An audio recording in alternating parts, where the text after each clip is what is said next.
Okay, so this is how I get the beer from my barrels into the glass. This is a traditional hand pump. So when you pump on this, you cause the beer to be sucked out of the barrel. It takes it from the bottom tap here and it pulls it up.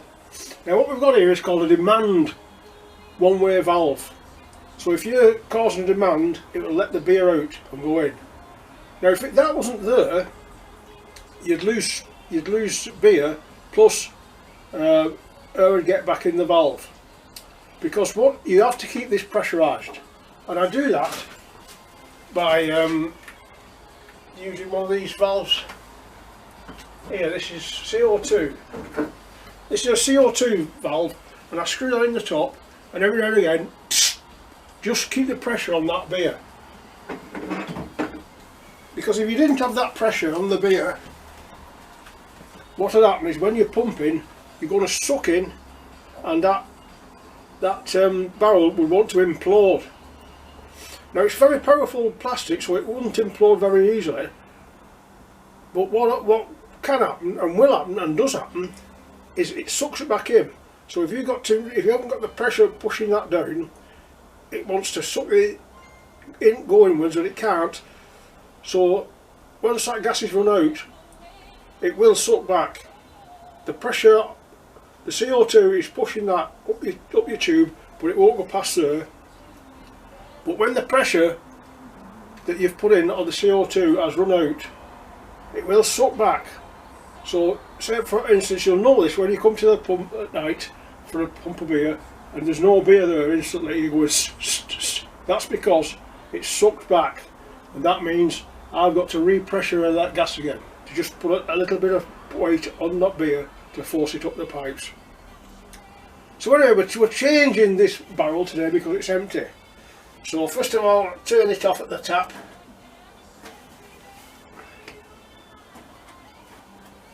And I've got a Jubilee clip on here just for keep it airtight at all times. Because you need it to be pressurised airtight, otherwise you'd lose the CO2 that you put it in, and then you'd even lose beer, which is a bigger crime, isn't it? We don't want to be losing beer. So I'm going to get this pipe off, and then I'm going to clean out the line. I always do that when I'm changing over a barrel. In here I've got sterilised water.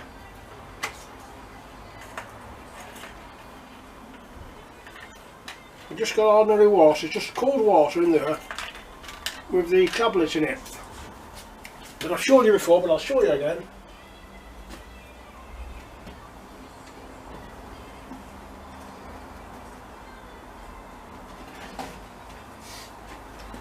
I use these Milton sterilising tablets.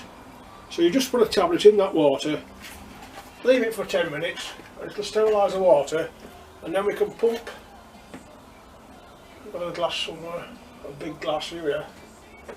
I'm in a bit of a mess at the minute because the storm's knackered me bloody ceiling.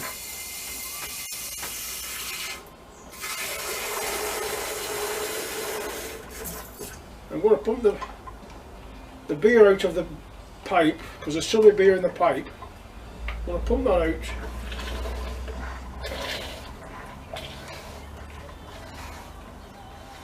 Because there's just water there, and then I'll leave the water in for a while. This is the barrel that I'm putting in place. Now I always leave these papers on that I used to brew it. This is a Pils. And this was brewed on Tuesday the 29th of the 12th. I added the hops and kegged it on Tuesday the 5th of January, which is just, and then it's ready to drink on the 19th. Well, today is the 20 something, I don't know, it's 23rd. So it's ready to drink now. So I'm going to put that one on. Right, so we get this barrel in place now. Ooh.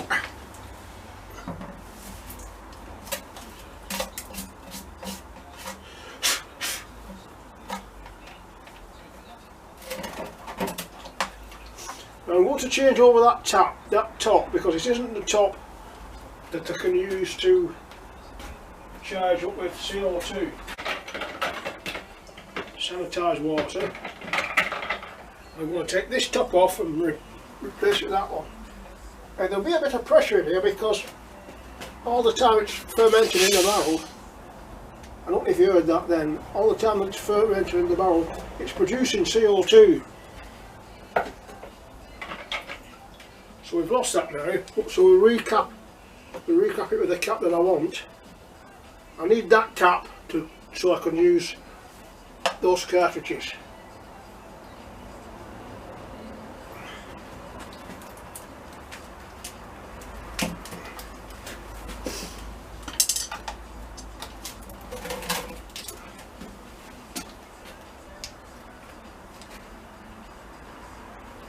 Now somewhere I've lost my Jubilee clip.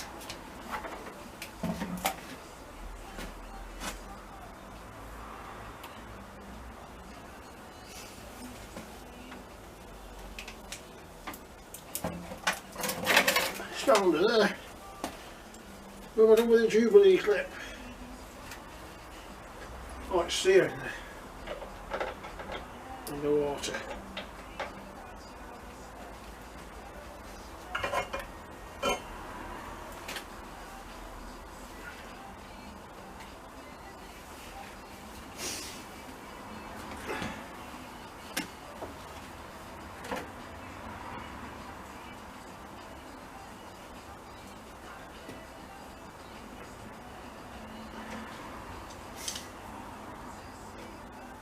Tighten that up.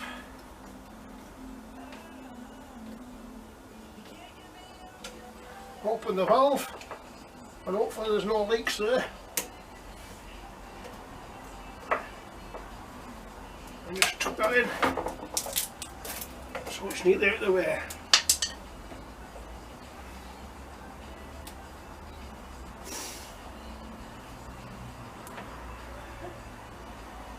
I'm not happy with that because it's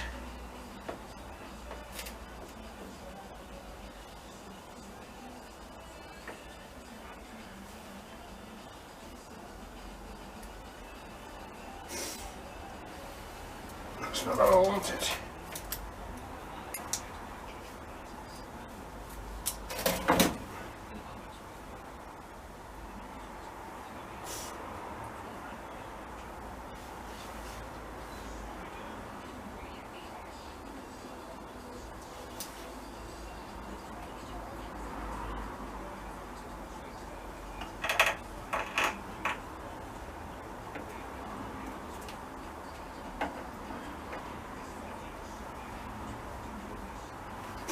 That pipe was a bit restrained where I didn't want it to be. So now all I have to do is prime that beer through. Use my jug.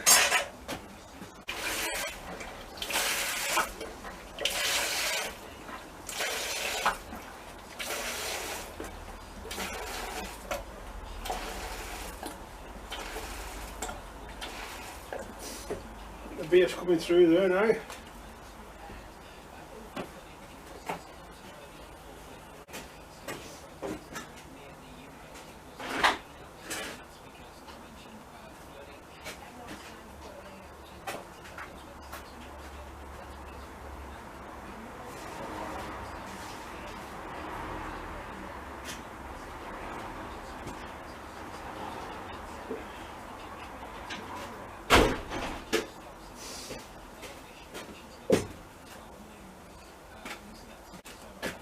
And we'll just have a look at what that beer's like now.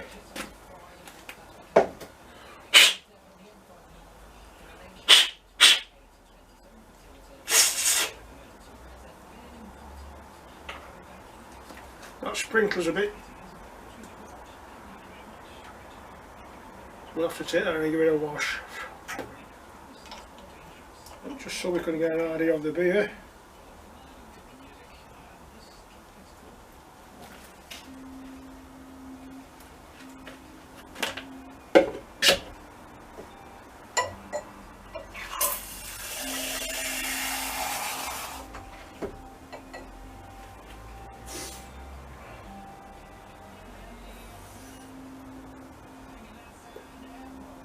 Yeah, that's good.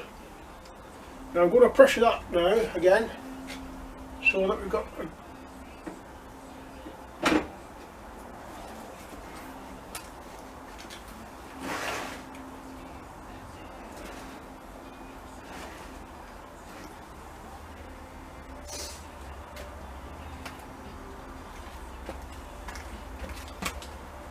here's the barrel. This will just pressure it up.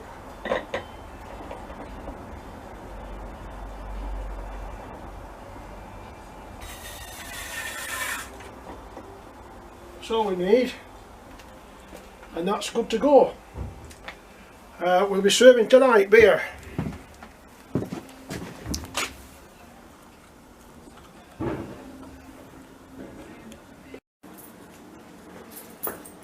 So this is the barrel that I've took off now, and that was IPA, Wilco's IPA, brewed the 3rd of the 12/20, hopped at, what does that say? Oh, hopped at boiled water. This was an experiment that I did, hopping that one but with the boiling process.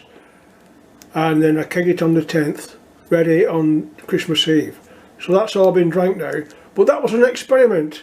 I hopped it with the boiling water, and it didn't taste as good as so this is the reason for these labels that I put on.